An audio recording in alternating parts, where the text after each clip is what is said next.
the scoop interweb? This your boy Q. So last week on Ellen DeGeneres show, she had Kanye West come in as a guest, and other than a few awkward moments that almost made me feel like it was a flashback of Tom Cruise jumping up and down behind Katie Holmes, he actually spoke a lot of sense. Now, I'm not going to sit here and get on camera and sit here and defend everything that Kanye West does, because a lot of times the dude does a lot of idiotic shit. From the Taylor Swift to talking about the president to the Hurricane Katrina to selling potato bags as fashion for $5,000, which is ridiculous. But that's when he came into about his story about growing up and being a 5th grader and was thinking about fashion and how that had the correlation to bullying. And in all honesty, a lot of things do. That's why many schools had elected to do uniforms, because it's better for everybody to look the same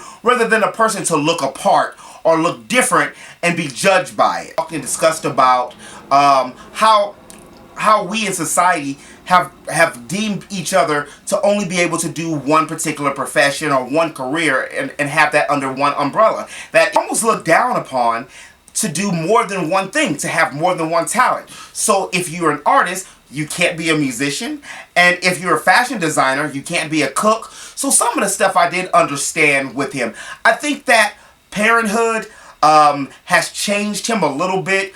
He still does some crazy shit, don't get me wrong, but you know what? The dude isn't as crazy as people think he is.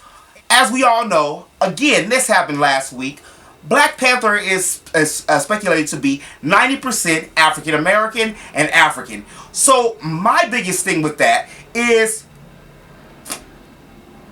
are people going to watch it? Not only, if we look back when George Lucas took some money out of his own pocket and made Red Tails, which actually is a pretty good movie. It was a pretty linear storyline, but I mean, for what it was actually a pretty solid flick.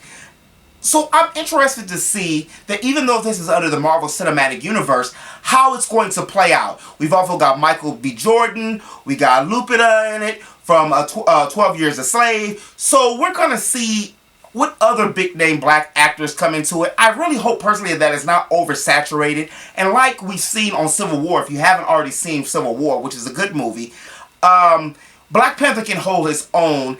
It's speculated to come out between February and July of 2018. So we have a lot of time to talk about it and see what happens. But I'm interested to see, again, how this is going to play out. Because when you think about it, Finn wasn't even showcased in the posters in China. He had a very little small photo of himself tucked behind everybody else. So it's interesting to see how this is going to play out. And we're not even going to mention when he took his helmet off. But, you know, that's the way the society is, unfortunately. And it's interesting to see how this movie is going to play out, mainly because of the fact it's going to be an all-black cast. And like I alluded to earlier, you know, we had Red Tails, and it's a movie that's not going to be featuring slaves or a civil rights movement, which, for myself personally, I don't want to see another slave movie. It'd be very good to finally be able to shed a light on Wakanda